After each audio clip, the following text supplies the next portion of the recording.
umaze imyaka myinshi mu rusengero ukijijwe. Kuva ukijijwe hamaze gupfa ingeso zingahe, hasigaye zingahe?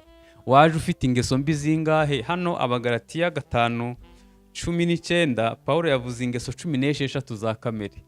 Arangije aravuga ngo n'abakora ibisa bityo bose, ni ukuvuga ngo n'ibindi bijya gusa n'ibyo byose, ababikora ntibazaraga ubwami bw'Imana. Bivuze ngo guhinduka ni inyungu zawe zizakwinjiza mu bwami bw'Imana. Ukwiye gukora ibishoboka byose kugira ngo uzaragwe ubwami bw'Imana. Kuzaragwa ubwami bw'Imana rero bivuze ko ari urugendo rwo guhinduka buri gihe. Kimwe mu bibazo navuze abakristo bafite ni uko aba yarakijijwe ari umwana w'Imana, ariko akajya agwana n'ingeso, akajya avuga ngo ibi nzabikirane ko banyigishije.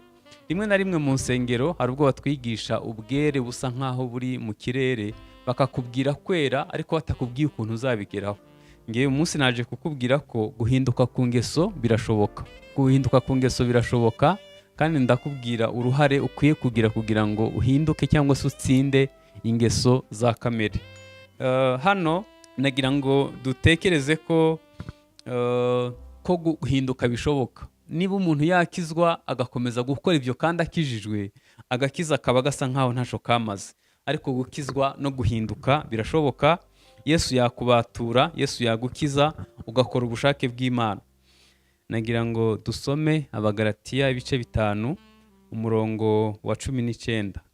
Aravuga ngo dore imirimo ya kamere iragaragara niyi: gusambana, gukora ibiteye isoni n'iby'isoni nke, no gusenga ibishushanyo, no kuroga, no kwangana, no gutongana, n'ishari, n'umujinya, n'amahane, no kwitandukanya, no kwirema ibice, no kugomanywa, no gusinda, n'ibiganiro bibi, n'ibindi bisa bityo. Ndababwira hakiri kare nk'uko nababwiye kera, yuko abakora ibisa bityo batazaragwa ubwami bw'Imana. Muri iyi nyigisho tugiye kurebera hamwe uko umuntu yatsinda ingeso za kamere. Muri iyi nyigisho tuzarebera hamwe izi ngeso za kamere nk'iziba mu buzima bwacu. Ubundi Pawulo yandikira Abagalatiya ntabwo yandikiye abapagani, yandikiye abitorero. Abitorero yabandikiye bakijijwe basenga, ababwira imirimo ya kamere, ababwira n'imbuto z'umwuka. Kimwe mu bibazo abakristo bafite kandi nzi ko gikomeye ni uko bahora bagwana no kugira ngo bahinduke bave mu ngeso za kamere, ariko zigahora zibizingiraho. Uyu Pawulo yandikiye aba Bagalatiya ubwe yivugiye ngo nshaka gukora iciza, ikibi kikantanga imbere, ikibi nanga kikaba ari cyo nkora. Kugeza ubwo avuga ngo umubiri untera gukora ibyaha nzawukizwa n'iki. Arangije aravuga ngo Imana ishimwe iduha gukira ku bwa Kristo Yesu. Muri ibyo yaririmbye ngo ngerageza uko nshoboye kwibuza inama mbi z'ibyaha nkajya mbyibonamo. Aravuga ngo buri munsi ujye umboneza. Yesu nawe yaravuze ngo ishami ryera imbuto ajyanganyaho amahage yaryo kugira ngo rirusheho kwera imbuto nyinshi. Ibi biratugaragariza ko nubwo umuntu akizwa akaba umuntu w'Imana, ingeso za kamere ziba zihari. Bitewe n'iki? Kuva Adamu akoze icyaha, uyu mubiri ushobora kugaragaramo ingeso za kamere, kandi usenga, ukijijwe, ukunda Imana, ariko ukagwana no guhinduka. Icyabaye ni iki? Abatuzaniye ubutumwa bwiza cyane cyane mu karere k'ibiyaga bigari batubwiye ijambo rivuga kwihana gusa ko gutsindishirizwa. Iyo umuntu akijijwe mu buryo bwiza nabwo abavutse abahindutse ku mwana w'Imana, ariko guhinduka ni urugendo. Ni ukuvuga ko umuntu atagizwe n'igice kimwe gusa. Iyo umuntu muri bya bice bitatu bigize umuntu, umwuka, ubugingo n'umubiri, igice Imana yigaragarizamo mu buryo bwo gutsindishirizwa ni igice cyitwa umwuka, ariko mu gice cyitwa ubugingo umuntu ahinduka kuri kamere. Bisaba ko ukora urugendo rwo guhinduka no kubamba ingeso za kamere ku musaraba. Iyi nzira rero ni igoye abakristo benshi. Yarakijijwe aratsindishirizwa, ariko hagati yo gukizwa no kujya mu ijuru cyangwa se gupfa bimusaba guhinduka ku ngeso za buri gihe. Mbibutse ko amategeko 10, 5 ya mbere areba umuntu n'Imana, gukundisha Imana umutima wose n'ubwenge n'imbaraga. 5 akurikiyeho areba imibanire y'abantu n'abandi. Ayo mategeko y'imibanire Imana yashizeho kugira ngo abantu babane neza, baticana, kuko izi ko kamere yacu ni mbi ku kigero umuntu ashobora gukora ibibi byinshi. Niyo mpamvu turiho turagaruka ku ngeso za kamere. Wambaza ngo iyo umuntu yakijijwe ashobora kugira kamere? Yego, ahubwo bisaba kuyibamba. Nagira ngo umfashe gutekereza. Umaze imyaka myinshi mu rusengero ukijijwe. Kuva ukijijwe hamaze gupfa ingeso zingahe? Hasigaye zingahe? Waje ufite ingeso mbi zingahe? Hano Abagalatiya 5:19 Pawulo yavuze ingeso 16 za kamere.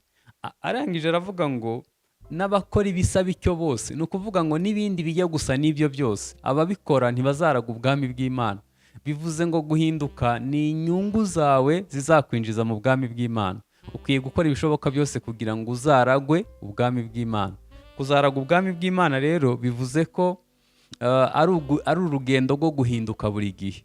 Kimwe mu bibazo navuze abakristo bafite ni uko aba yarakijijwe ari umwana w'Imana, ariko akajya agwana n'ingeso, akajya avuga ngo ibi nzabikirane ko banyigishije. Rimwe na rimwe mu nsengero hari ubwo batwigisha ubwere busa nkaho buri mu kirere, bakakubwira kwera ariko batakubwiye ukuntu uzabigeraho. Ngewe umunsi naje kukubwira ko guhinduka ku ngeso birashoboka. Guhinduka ku ngeso birashoboka, kandi ndakubwira uruhare ukwiye kugira ngo uhinduke cyangwa se utsinde ingeso za kamere. Hano abanditsi b'abahanga cyangwa se abantu basobanura Bibiliya, nk'igitabo cyitwa Rome Spirituelle n'ibindi, bagiye bavuga ukuntu izi ngeso batubwiye bakazigabanya mu bice 5. Izi ngeso 16 bazigabanyije mu bice 5. Igice cya mbere ni ibyangiza umubiri. Ubwo harimo gusambana, ibiteye isoni n'iby'isoni nke. Igice cya kabiri ni ugukorana n'imyuka mibi. Iki gice cya kabiri kigizwe no gusenga ibishushanyo no kuroga. Ubwo ni ukuraguza, kubandwa, guterekera, gukorana n'imyuka mibi.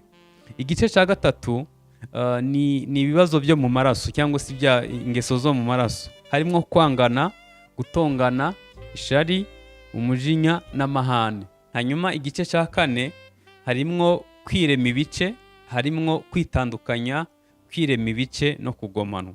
Igice cya gatanu kirimo ubusambo, ibyaha by'ubusambo, birimo gusinda, ibiganiro bibi n'ibindi bimeze bityo. Kuri ubu tugiye kureba igice cya mbere kijyanye n'ibyangiza umubiri, birimo gusambana, gukora ibiteye isoni n'iby'isoni nke. Kimwe mu ngeso zibasa abantu ku kigero kiri hejuru ni ugusambana. Gusambana ni ingeso irenze uko umuntu wese yayitekereza. Kuri ubu ubusambanyi ntibureba ngo urakuze, ntibureba ngo urubatse, ntibureba ngo ufite uri muto, bimeze nabi kuruta uko umuntu wese yabitekereza.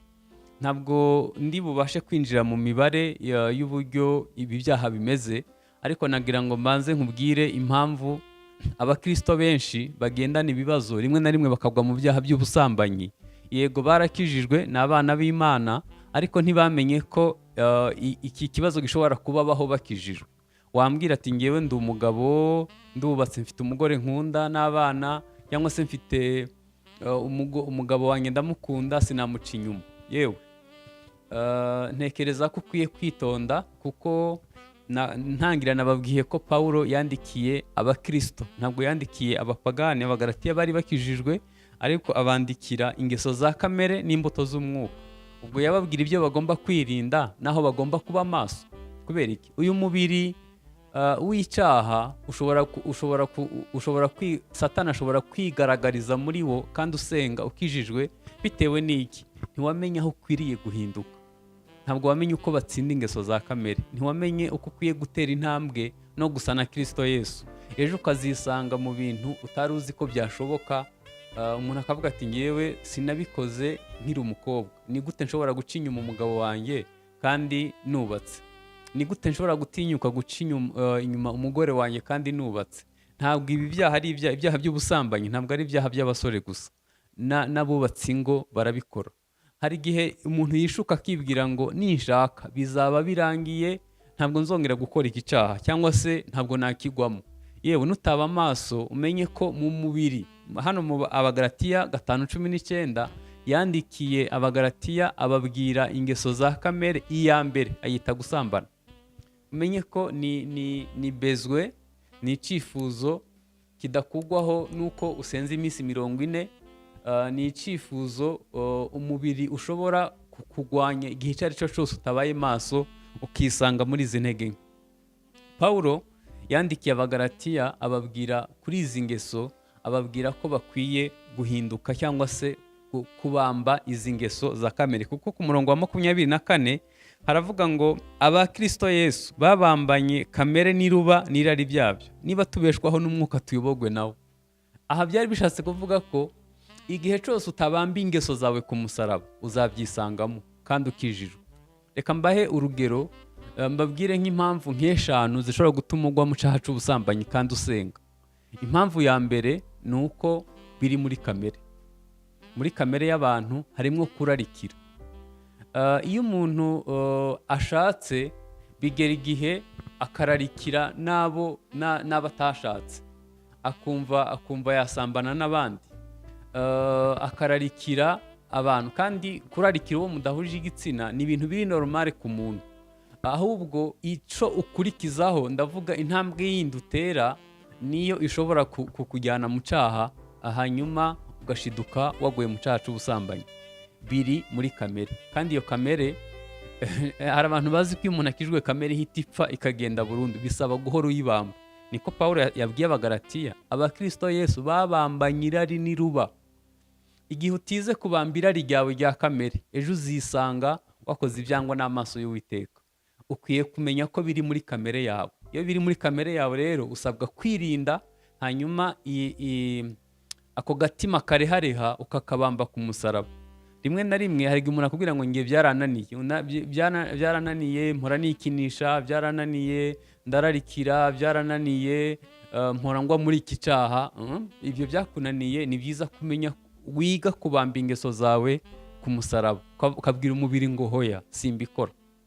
Igihe ibyo bitekerezo bizamutse, ugashaka ikindi ukora, ugasoma Bibiliya, ukiriza ubusa, mu gihe bikugora ukamenya uko ukwiye kwifata, cyane cyane aho utererwa. Niba ureba amashusho y'urukozasoni, rekeraho, kuko iki cyaha cyo umuntu arahunga. Ntabwo ari nk'ubukene umuntu yakwihanganira, si nk'amagambo bakuvuze umuntu akizwa n'amaguru, arahunga.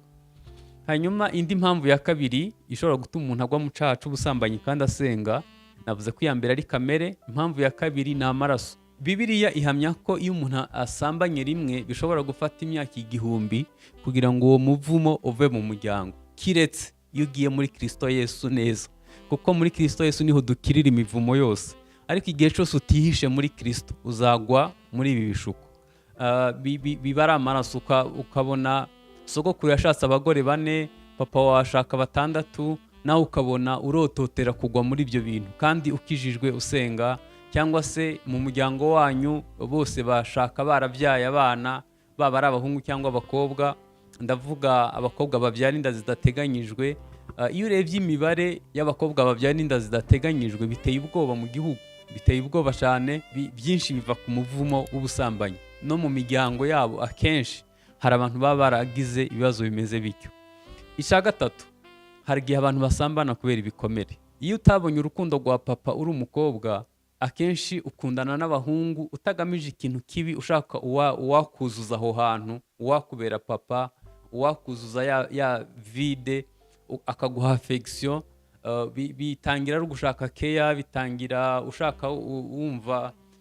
Reka ntange nk'urugero ruri hafi. Uzumva abagore akubwira ati ngewe sindi inshuti n'abagore, nta nubwo nabona insho tuganira, ahubwo ngiye nkundana n'abagabo cyangwa abasore, nibo niyumvamo.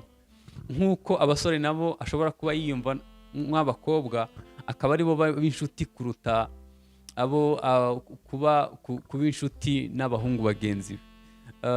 Hari igihe ibikomere bishobora gutuma umuntu agwa mu cyaha cy'ubusambanyi. Ikindi, iyo umuntu yagize ihungabana mu buzima, hari ubwo ahungira mu muziki, mu gusambana, mu kunywa ibiyobyabwenge cyangwa se ibindi bintu. Ibyo bikamubera ubuhungiro. Hari igihe umuntu ahungira muri sexuality. Indi mpamvu ishobora gutuma umuntu agwa mu cyaha cy'ubusambanyi, ubwo turiho turareba uko umuntu yatsinda ingeso za kamere, hanyuma turiho turareba igice cya mbere muri bya bindi bitanu twavuze kijyanye n'ibyangiza umubiri gusambana no gukora ibiteye isoni n'iby'isoni. Indi mpamvu ishobora gutuma umuntu agwa mu cyaha cy'ubusambanyi ni environnement. Iyo ureba pornography muri iki gihe cya social media, ujya kuri YouTube ugafungura inyigisho yenda ariko munsi hari pornography, biba bigusaba gukoresha amahitamo ukavuga ngo ndabireba cyangwa simbireba. Iki gihe bisaba gukoresha amahitamo yawe neza kugira ngo umenye ibyo ukwiye gukora n'ibyo utakwiye kureba. Kuri Facebook ku ruhande ubona akantu gapopinga kajyanye n'iby'ubusambanyi, iyo wibesha ugakandaho ubigwamo n'ibindi byinshi. Ukwiye kuba uri umuntu uzi gukoresha amahitamo yawe neza, ukamenya ngo Paulo yaravuze ngo byose ndabyemererwa ariko si byose bingirira umumaro. Ukwiye kumenya ko ubusambanyi bumeze nabi kuruta uko wabutekereza. Iyo umuntu ashaka ko channel ye ya YouTube irebwa, ashiraho pornography. Ibitangazamakuru byinshi kugira ngo bibone views bagerageza gushiraho amafoto y'abambaye ubusa, abavuga ko amaze gusambana n'abantu 200. Ibyo nibyo byinshi byuzuye kuri social media. Bisaba kumenya guhitamo, kandi mu isi ibyinshi bikangura amarangamutima cyane y'abagabo ni ibijyanye no gusambana. Ikindi cya gatanu gishobora gutuma umuntu agwa mu cyaha cy'ubusambanyi kandi asenga ni ikijyanye n'imyuka mibi. Hari abantu iteka rota asambana n'abagabo cyangwa se asambana n'abagore, akazisanga agwa muri ibyo, abadayimoni bakamusambanya, babyita abagabo ba nijoro cyangwa abagore ba nijoro. Niba ugira inzozi mbi nyinshi zimeze gutyo, umenye ko hari ibibazo by'imyuka mibi mu buzima bwawe, ukwiye gusengerwa no kubohorwa. Iki cyaha cy'ubusambanyi kirenze uko umuntu ashobora kugitekereza, aho 2/3 by'ama-email agenda ku isi aba yuzuye pornography, aho ibintu byinshi bikorwa ku isi kugira ngo bigere ku ntego. Ndavuga ibintu bijyanye na social media, amafilme. Biragoye ko wareba filime ngo uyisoze utabonye mwako kantu k'abantu basomana cyangwa se bakora ubusambanyi. Nubwo yaba filime y'intambara, birakomeye kuko bazi ko kugira ngo irebwe ibyo bintu bigomba kujyamo. Birababaje ko indirimbo zica ku mateleviziyo menshi akomeye 80% ziba zigisha gusambana, cyane ko hari n'amaradiyo bigera igihe saa sita y'ijoro bagasa nkaho bakina pornography, kuko bazi ko rimwe bavuga ngo urubyiruko rwaryamye, ariko nico gihe baba bari maso bategereje kumva ibiganiro bimeze nka bene gutyo. Mu by'ukuri muri iki gihe urubyiruko rumerewe nabi, babona ubukangurambaga buganisha ku busambanyi birenze uko umuntu yabitekereza. Umusaruro bitanga ni inda zidateganyijwe, ni ubusambanyi buri ku kigero kirenze uko umuntu yagitekereza. Ndabizi ko dukurikiye mu kiganiro Ubutumwa bukiza gica ku Gakiza TV, agakiza.org. Ukijijwe usenga mu karere k'ibiyaga bigari, abantu 80% bafite amatorero basengeramo, barabatijwe, bitwa abakristo. Ariko iyo urebye ikigero ubusambanyi buriho, bigaragaza ko abantu bakwiye kwigishwa uko batsinda iki cyaha cyangwa se uko batsinda iyi ngeso. Muri iyi nyigisho yacu ivuga ku gutsinda ingeso za kamere, uko umuntu yatsinda ingeso za kamere, nagira nkubwire ko birashoboka ko Imana yagukiza irari ry'ubusambanyi. Birashoboka ko Imana ikubatura kuri iyo ngeso ugakizwa. Nico umwuka wera amaze. Yesu yaravuze ngo umwuka naza azatsinda abantu abemeza ibyaha, hanyuma abigisha amateka no gukiranuka. Hano nagira ngo dutekereze ko guhinduka bishoboka. Niba umuntu yakizwa agakomeza gukora ibyo kandi akijijwe, agakiza akaba gasa nkaho ntaco kamaze, ariko gukizwa no guhinduka birashoboka. Yesu yakubatura, Yesu yagukiza, ugakora ubushake bw'Imana. Hanyuma ntabwo tuvuze ubusambanyi twaba bihagije gusa, ntavuze ku butinganyi. Nabyo ni ubundi buryo bwo gusambana, kandi ubutinganyi bugizwe n'amagambo 4. Icyambere ni abagabo barongora abandi bagabo cyangwa batingana n'abandi bagabo. Hanyuma uburyo bwa kabiri ni abarezibiyene, abagore batingana n'abandi bagore. Uburyo bwa gatatu ni abantu bihinduje igitsina, ku buryo avuka ari umukobwa akagenda bakamubaga bakamutera amahormone agahinduka umuhungu mwiza, cyangwa umuhungu agenda akihindura umukobwa. Uburyo bwa kane ni abantu ashobora gushaka akanabyara ariko akaba atingana n'abandi bagabo cyangwa ari umurezibiyene w'umugore. Ibi byose ni ubutinganyi. Muri iki gihe ubutinganyi nabyo ni ikizira kiri ku rwego ruri hejuru, kandi isi iriho iracecekesha abantu ku buryo, kuko nibo bafite amafaranga menshi, nibo bantu bagira ubuntu, nibo bagwa neza kuruta abandi.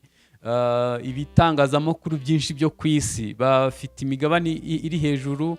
Rimwe na rimwe n'ibihugu biri mu nzira y'amajyambere tugashiduka ibyo bintu biriho biratugeraho bitari mu mico yacu, bitari mu guhitamwo kwacu, ariko kuko rimwe na rimwe abantu ari bafite ubushobozi buri hejuru, kuko ibihugu biteye imbere umuntu avuga CV akavuga ati ndi runaka, mfite umwanya ukomeye gutya muri leta, ariko ndi n'umutinganyi. Bikaba bizwi mu gihe amatorero kiba kizira no kuvuga mu izina ko ibyo bintu ari bibi. Hano turashafite amahirwe yuko tukibyemerewe, ariko sinzi ko ariko bizakomeza. Gusa turacafite ayo mahirwe. Mu gihe tugifite ayo mahirwe rero, nagira ngo mprofite mbabwire ko ari bibi. Nagira mbabwire ko gusambana, kugutingana ari ikizira, ni icyaha Imana yanga urunuka. Kandi gutingana ntabwo ari ikizira gusa, usibye ko ari byo byatumye Imana irimbura Sodomu. Ni ikintu rimwe barabesha ngo niko bavutse, ariko nta muntu Imana yaremye icyo, ahubwo niba ari nako uteye, Umwuka Wera yaguhindura ukabaho utari umutinganyi. Byashoboka, kandi hari ubuhamya bw'ababikize, nawe Imana yagukiza. Bibiliya yatubwiye ngo dore imirimo ya kamere iragaragara niyi. Uwa mbere ni ugusambana. Birashoboka ko Imana yagukiza icyaha cy'ubusambanyi. Reka mvuge muri make imiryango cyangwa se amarembo ubusambanyi mushobora kwinjiriramo, hanyuma wige no kumenya kwirinda. Umuryango wa mbere ni ugutega amatwi ibiganiro by'ubusambanyi. Kugira ngo irari ry'ubusambanyi rizamuke, ushobora kuba wateze amatwi, ushobora kuba warebye filime, cyangwa ushobora kuba warebye indirimbo ziganisha kuri ibyo. Satani arabizi ko uwo muzi wa kamere uri mu buzima bwawe, abategereje ikintu kibivomerera, hanyuma bigashibuka. Nagira ngo mbwire n'abubatsi ngo bakoresha pornography mu ngo zabo, ntabwo pornography ni ikinyoma. Biriya bintu babikina banyweye urumogi, harimo montage bivuze ko bitari ukuri. Haba harimo ibintu byinshi bitari ukuri, kandi nubwo byaba ari ukuri, ntabwo wafata umugore wawe ukunda ngo mubane nk'ibyo warebye muri pornography. Ntabwo biri ukuri. Rero dukwiye kureba ibyo twumva ntibishobora ko bivomerera kamere yacu. Ikindi ni ukureba. Iyo tureba filime ku mateleviziyo atandukanye, akenshi bituganisha ku kuvomerera irari rya kamere. Indi mpamvu ishobora gutuma umuntu agwa muri iki cyaha ni uguhumurirwa. Hari abantu bitera parufe, iyo parufe ikaba ifite ikivugana n'amarangamutima y'umuntu mu bijyanye no gukururwa cyangwa se kwifuza kuryamana kubera iyo parufe yumvise. Hari abantu bateye gutyo. Ikindi cya kane ni ugukoraho tushe. Iyo gukora ku muntu mudahuje igitsina, akenshi bitanga andi makuru, cyane ko hari abantu bakunda gukogwaho. Iyo umukozeho biba ari ikintu gikomeye, bishobora gukurura irari ry'ubusambanyi. Hano Bibiliya yatubwiye ngo imirimo ya kamere iragaragara ni gusambana, gukora ibiteye isoni n'iby'isoni. Gukora ibiteye isoni ni igihe umuntu akubwira ngo ngiye ngo twarahuye, ngo turasomana, ngo dukoranaho, ngo ariko ntitwasambanye. Nibaza ko ari ukwibesha gukomeye. Wanywa isosi batetsemo inyama ukavuga ngo nta nyama wariye. Niba Yesu yaravuze ngo uzifuza umugore w'abandi azaba arangije gusambana nawe, wavuga ngo ubwo habaye ibyo gusa ntimwasambanye. Mu by'ukuri ni ibiganisha ku busambanyi, ni ugukora ibiteye isoni. Si ugusambana ariko no gukora ibiteye isoni. Ni bibi kubikora. Ibintu byose bivomerera izo ngeso za kamere ni bibi kubikora.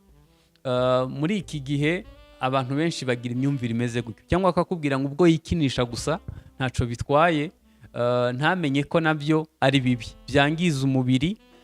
Akenshi abantu bikinisha bahura n'ibibazo byinshi birimo gucika umugongo, ubwenge buribagirwa, ntabwo ubwonko bugibasha gufata neza, insuline iba turubure, umubiri ugahindagurika ukuntu, hakaza indwara zidateganyijwe, ejo bikazamunanira kubana n'umugore we kubera ikibazo cyo kwikinisha gukabije. Iyo umuntu yikinishije biba bikomeye ko yakubaka urugo ngo bigende neza, cyane cyane ku bagore bwo hari n'igihe kubyara byanga, n'abagabo birashoboka, siyanse ni kwivuga. Ibi byangiza umubiri, ni ibintu byangiza umubiri, usibye kubizana n'ibigwara bitandukanye byangiza umubiri. Bibiliya yavuze ngo gusambana, gukora ibiteye isoni n'iby'isoni nke. Ibijyanye n'iby'isoni nke ni ibyo kwambara. Ntekereza iyo urebye ukuntu Satani yateguye igitsina gore akabambika ubusa.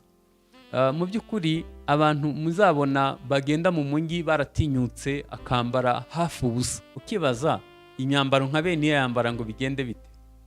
Ni iki kimuhatira kwambara gutyo? Kandi rimwe na rimwe ukabona ni umugore ufite umugabo, ukibaza afite izihe ntego? Mu by'ukuri mwibuke ko wakora ku myenda yo kwa Petero ugakira indwara. Intumwa niko byagendaga, bari bafite ubuntu bw'Imana kuri bo, wakora ku myenda yabo ugakira indwara. Niba hari imyenda ikiza, hari n'iyica. Intege nke z'abagabo ni ukureba. Abagabo benshi bagira intege nke ku maso, ni ukuvuga ko abagore intege nke zabo ni amatwi, abagabo intege nke zabo ni amaso. Maze kubona abagabo barenze 3 bagonzwe n'imodoka barapfa bazize kurangarira abagore bambaye nabi.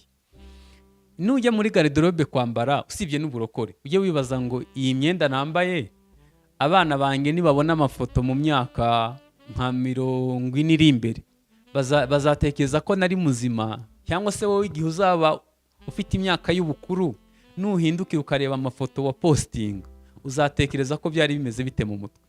Ukiye kuba wiha agaciro, ukambara ukikwiza. Nta muco n'umwe w'abantu ku isi wemera abantu kwambara ubusa, ntawo. Ukwiye kuba uri umuntu wiyubaha, ntukore ibiteye isoni. Ntukore ibiteye isoni. Hari abantu bakora ibiteye isoni mu ruhame bakambara nabi, bagakora ibintu ubona bitarimwo isoni. Iyo bavuze ibiteye isoni ni ibintu umuntu akora yamazeho nyine, ntaco agamije, mbese asa nkaho ntaco arengera. Ntabwo umukristo akwiye gukora ibintu byose biganisha ku kugusha abandi.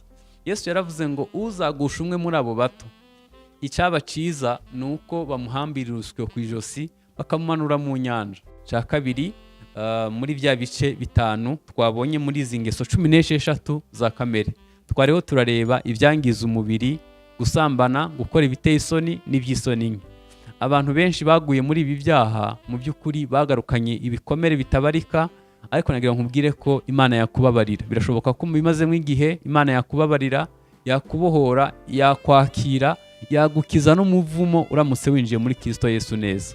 Nagira ngo ngusengere, Imana irashaka gukunda, yanga ibyo wakoze, ariko irashaka gukunda. Wihanye yakwakira. Data, mu izina rya Yesu ngushimiye ijambo ryawe, ndasenze ngo ubuntu bw'Imana bubane natwe. Nirukanye